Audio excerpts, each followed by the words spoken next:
Sir 2 to 4 మధ్యన మీరు చెప్తున్న సార్ బ్యాడ్ పీరియడ్లో ఎన్ని కిలోమీటర్లు ఉంటుందని పెట్రోల్? సార్ ఆర్మీ పెట్రోలింగ్లో ఒకటి మనం గమనించాల్సింది ఏంటంటే నార్మల్ మనం హైదరాబాద్ వెదర్లో 10 కిలోమీటర్స్ కూడా చేయొచ్చు, కానీ సియాచిన్ లాంటి వెదర్ మంచున్న ప్రదేశాల్లో 500 మీటర్స్ 1 కిలోమీటర్ రూట్ దొరికిందనుకోండి, అది it will take 8 to 10 hours. ఎందుకంటే మనం ప్రాట్ చేస్తూ చేస్తూ వాక్ చేయాలి సార్. లోపల లోయ ఎక్కడుందో తెలియదు, పైన మంచి ఉంది. ఫుడ్ పెట్రోలింగ్ ఉంటుంది, వెహికల్ ఉండదు. అక్కడ వెహికల్ ఎక్కడ ఉంది sir? Everything is on foot. మీరు సియాచిన్లో రావడం కూడా హెలికాప్టర్ ద్వారా వస్తారు, వెళ్ళడం కూడా హెలికాప్టర్ ద్వారా వస్తారు. There is no by road or something. Sir మీరు అక్కడ పెట్రోలింగ్ చేస్తున్నప్పుడు టార్గెట్ కూడా ఎదురు వాళ్ళు కూడా వస్తుంటారు కదా? లేదు సార్, మన లేఅవుట్ ఎలా ఉందంటే సాల్తోరో రిడ్జ్ సార్, మనం హోల్డ్ చేసే Saltoro ridge. So it is not unlike Punjab border కానీ రాజస్థాన్ బార్డర్ కానీ వాళ్ళు ఇక్కడ దాకా వచ్చారు మనం ఇక్కడ దాకా వచ్చాము అలా లేదు సార్. కొండ ప్రాంతంగా సార్. సో మనం పైన ఉన్నాము వాళ్ళకి. సో ఆ డైమెన్షన్ సో మనం చూడొచ్చు. You can see the Pakistan post చాలా క్లియర్గా కనిపిస్తుంది. బట్ వాళ్ళు అక్కడ దాకా రావడానికి లేదు, కానీ వస్తుంటారు అప్పుడప్పుడు. They try sir. ఎందుకంటే 1984 వి occupied Siachen sir, operation Meghdoot. మనకి బాణాసింగ్ పరమ్వీర్ చక్ర అవార్డు చేశారు. ఆ స్టోరీ ప్రతి ఒక్క యూత్ గూగుల్లో వెళ్ళి ఆపరేషన్ మేఘ్దూత్ ప్రతి ఒక్క యూత్ చదవాలి సార్ బాణాసింగ్ గురించి. అప్పుడు నాయబ్ సుబేదార్ ఆయన 1984లో 457 మీటర్స్ సార్ ఇలాంటి cliff, ice cliff 457 meters without any equipment సపోర్ట్తో ఎక్కేసాడు సార్. ఎక్కేసి పాకిస్తాన్ వాళ్ళు ఆల్రెడీ ఉన్నారు అక్కడ, దాన్ని ఖైద్ పోస్ట్ అనేవాళ్ళు, QUAID ఖైద్ post. Without any support పైకి వెళ్ళి గ్రెనేడ్ లాబ్ చేసి అందరినీ చంపేసి మన జెండా ఎగరేసాడు. 457 మీటర్స్. మనం ఫస్ట్ ఫ్లోర్ సెకండ్ ఫ్లోర్ ఎక్కడానికే మెట్ల మీద ఇబ్బంది పడతాము. 457 మీటర్స్ అంటే imagine, without any special equipment support. ఆయనతో పాటు ఇంకొక తను ఉన్నారు. వీళ్ళిద్దరూ 457 మీటర్స్ పైన ఎక్కి ఆ పోస్ట్ మన ఇండియా కోసం తీసుకొచ్చారు సార్ 1984. 1988లో బాణాసింగ్ వాజ్ అవార్డెడ్ పరమ్వీర్ చక్ర.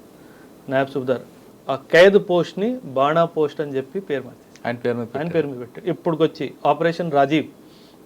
సో వెరీ ఇంపార్టెంట్ ఆపరేషన్ మేఘ్దూత్లో very important. So youth should have that spirit to serve the country sir. ఆ స్పిరిట్ ఎప్పుడు వస్తుందంటే discipline.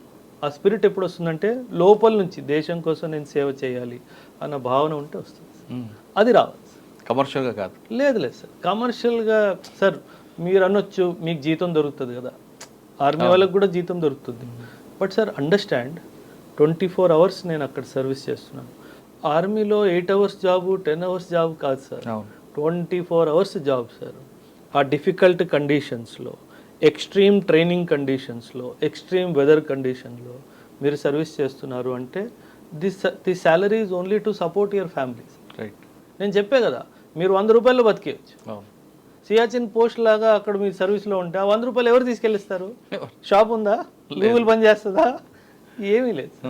So understand this salary element is given to keep the family supportive. Family సపోర్టివ్గా ఉంటే వీడు కూడా free మైండ్తో ఉంటాడు కాబట్టి మంచి పని చేస్తాడు అని ఉద్దేశం. సార్ ఆ పోస్ట్లోకి కొంతమంది పనిష్మెంట్ కూడా పంపిస్తుంటారండి?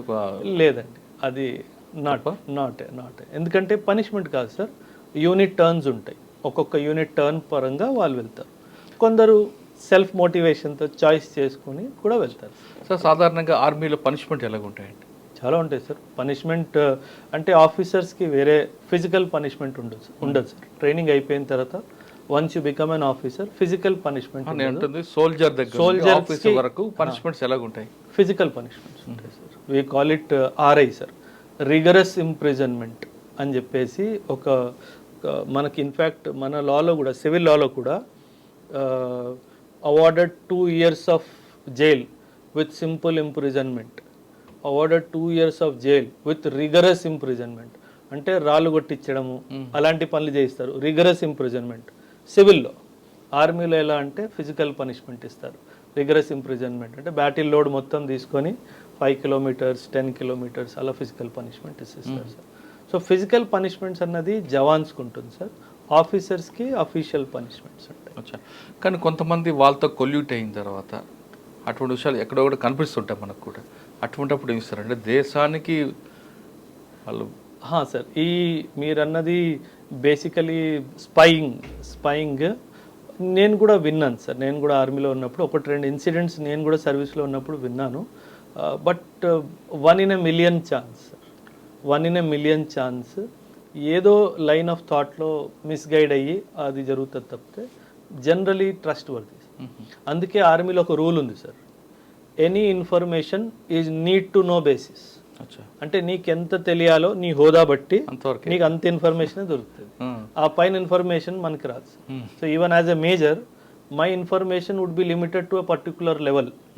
ఆ పైన ఇన్ఫర్మేషన్ నా దగ్గర కూడా ఉండదు. సో నన్ను ఎవరన్నా పట్టుకున్నా సరే, వాళ్ళు వచ్చి నన్ను తీసుకెళ్ళిపోయినా సరే, నాకు తెలిసినంత వరకు నేను చెప్పగలుగుతాను. ఆ పైన ఇన్ఫర్మేషన్ నాకు తెలియదు. ఎందుకంటే నాకు ఆపరేషనల్ ఇన్ఫర్మేషన్ మాత్రమే తెలుస్తుంది సార్. ఆ స్ట్రాటజిక్ ఇన్ఫర్మేషన్ ఏదైతే ఉంటుందో only high level officers welcome to. Okay sir, మనం ఒకసారి వెనక్కి వెళ్దామండి. మీరు చేస్తున్న వార్లో, చేసిన సర్వీస్లో మీకు బాగా గుర్తుండిపోయిన ఒక ఇన్సిడెంట్ చెప్పగలరా సార్? CIJW అని చెప్పేసి counter insurgency and jungle warfare అని చెప్పేసి నార్త్ ఈస్ట్లో ఒక ఇన్స్టిట్యూషన్ సార్. మనం ఎలాగైతే మంచులో సర్వీస్ చేయడానికి హౌస్లో ట్రైనింగ్ తీసుకుంటామో, జంగల్ వార్ఫేర్కి వెళ్ళే ముందు ఈ స్కూల్లో ట్రైనింగ్ తీసుకోవాలి సార్. దీన్ని counter insurgency and jungle warfare అంటారు సార్. వెరాంగ్టేలో ఉంది సార్. ఓకే, వెరాంగ్టేలో ఉంది. అక్కడ ఎలా అంటే sir, you will be taught how to catch a snake, how to kill a snake, how to eat a snake.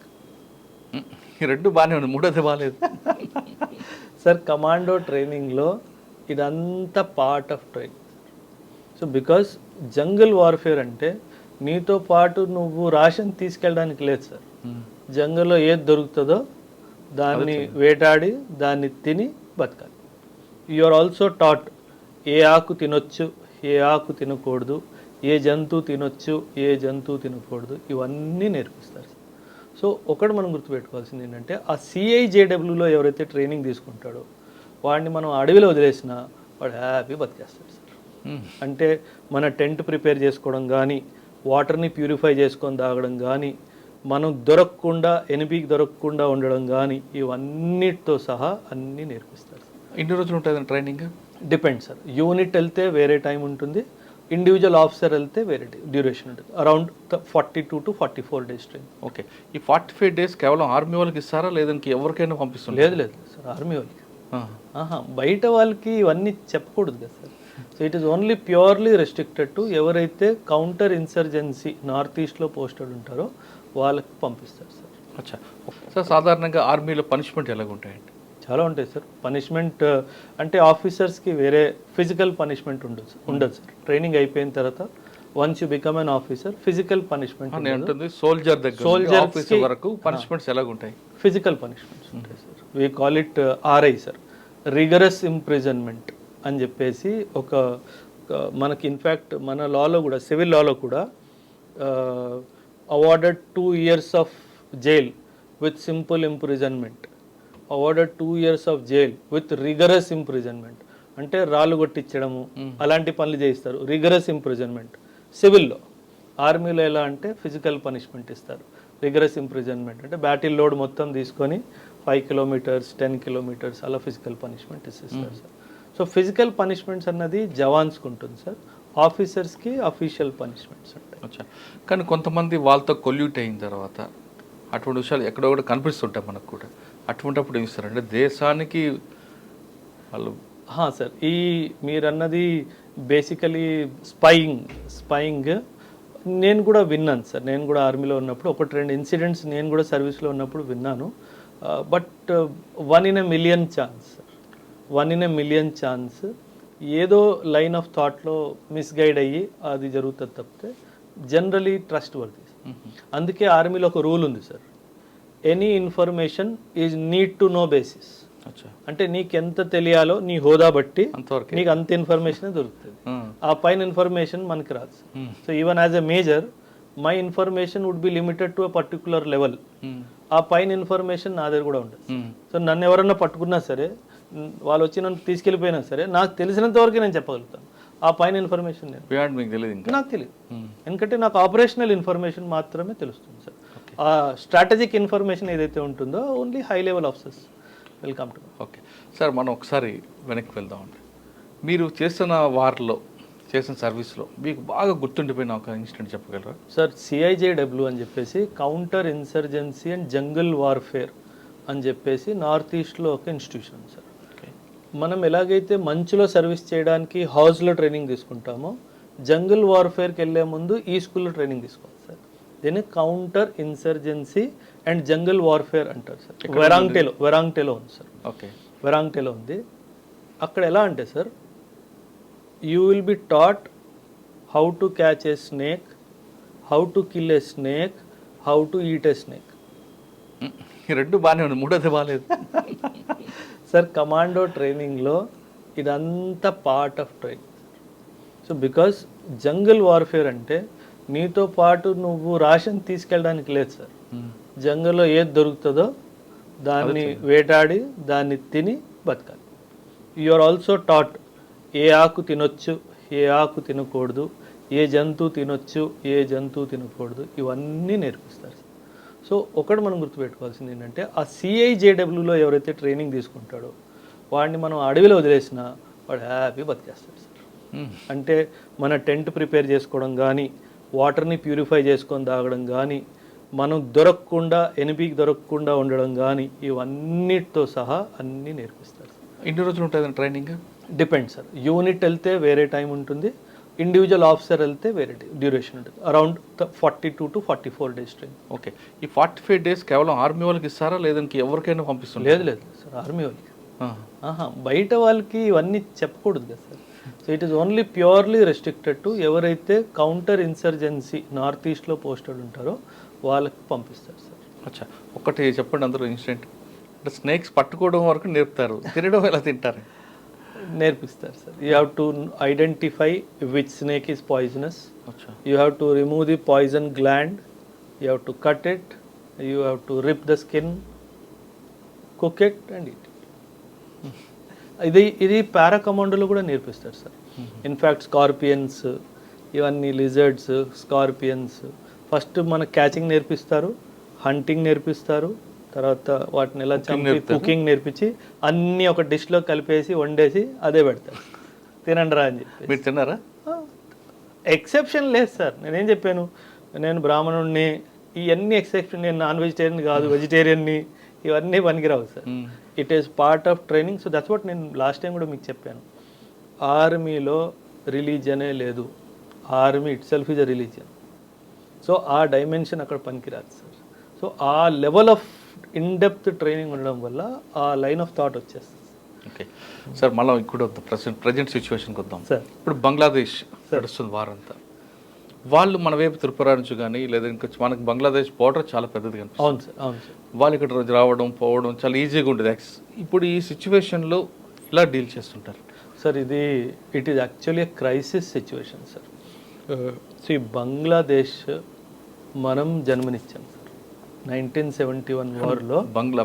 బంగ్లా కదా, బంగ్లాదేశ్ని 1971 వార్ ద్వారా మనం జన్మనిచ్చాం సార్. ఇందిరాగాంధీ ఉన్నప్పుడు జరిగింది సార్. ఇప్పుడు ఆ కంట్రీ క్రైసిస్లో ఉంది కాబట్టి ఆ కంట్రీని కాపాడే బాధ్యత కూడా మనది. ఎందుకంటే మనము ఇంకొక డెమోక్రటిక్ కంట్రీకి జన్మనిచ్చాం సార్. దిస్ అచీవ్మెంట్ ఈ వరల్డ్లో అమెరికా కూడా చేయలేకపోయింది సార్.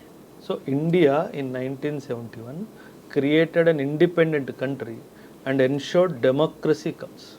సో నౌ మనం కూడా ఒక డెమోక్రటిక్ కంట్రీ కాబట్టి ఆ కంట్రీ కూడా మియాన్మార్ లాగా మిలిటరీ కంట్రోల్లో వెళ్ళకుండా ఆపి మళ్ళీ పొలిటికల్గా రీఇన్స్టేట్ చేసే బాధ్యత మనది సార్. సో ఆ పని మనం చేయాలి ఇమీడియట్లీ. మీరు ఇన్ఫ్యాక్ట్ నిన్న BSF DG మెసేజ్ చదివితే కనుక ఆయన చెప్పాడు, we have increased our vigilance along the border. The border has been sealed, only authorised personnel will be allowed to move in and move out అని చెప్పారు. ఎందుకంటే షేక్ హసీనా గారు for the time being temporarily ఇండియాలో asylum seek చేశారు, తర్వాత యూకేకి వెళ్ళిపోతాము అన్నట్టుగా మాట్లాడారు. కానీ అంటే నేను పొలిటికల్ స్టేట్మెంట్ ఇవ్వట్లేదు సార్, నేను ఫ్యాక్చువల్ డేటా మీద చెప్తున్నాను. In the last 15 years Bangladesh ఇండియాని కూడా చాలా ఇండికేటర్స్ మీద క్రాస్ చేసేసాం sir. Social indicator, welfare indicator, GDP economic indicator, female infanticide, female ఏమంటారు మార్టాలిటీ, ఇన్ఫెంట్ మార్టాలిటీ, ఈ అన్ని డైమెన్షన్స్ మీద బంగ్లాదేశ్ ఇండియాని కూడా క్రాస్ చేసింది. ఈ టైంలో పొలిటికల్ డిస్టర్బెన్స్ అనేది ఆ కంట్రీకి మంచిది కాదు sir. So the youth also have to understand. So that's where the importance of discipline in the youth comes in to play. మన అగ్నివీర్ లాంచ్ చేసినప్పుడు కూడా గొడవలు జరిగాయి సార్, మీరు చూశారు. కాకపోతే ఇమీడియట్గా కంట్రోల్ చేయగలిగాం, అది అక్కడ జరగలేకపోయింది sir. So whatever is the reason, ఎందుకు హ్యాండిల్ చేయలేకపోయింది గవర్నమెంట్ అక్కడ? మేబీ సార్ ఏమవుతుందంటే sir, political mobilisation of youth it does not happen overnight. ఇది ఓవర్ నైట్ జరిగింది కాదు సార్. నేను ఒకటే కోణం చెప్పాను సార్ మీకు. Economically, socially, developmentally Bangladesh improved sir. But when it comes to democracy కొన్ని డైమెన్షన్స్లో ఓవర్ స్టేట్ కంట్రోల్ అయిపోయింది సార్. అందుకే ఆ రెస్ట్లెస్నెస్ వచ్చింది సార్. సో అది జరగకుండా ఉండాల్సింది సార్. సో అక్కడ ఇప్పుడు ఆర్మీ టేక్అప్ చేసుకుంది కాబట్టి ఆ ప్రాబ్లం సాల్వ్ అవుతుందంట? లేదు సార్.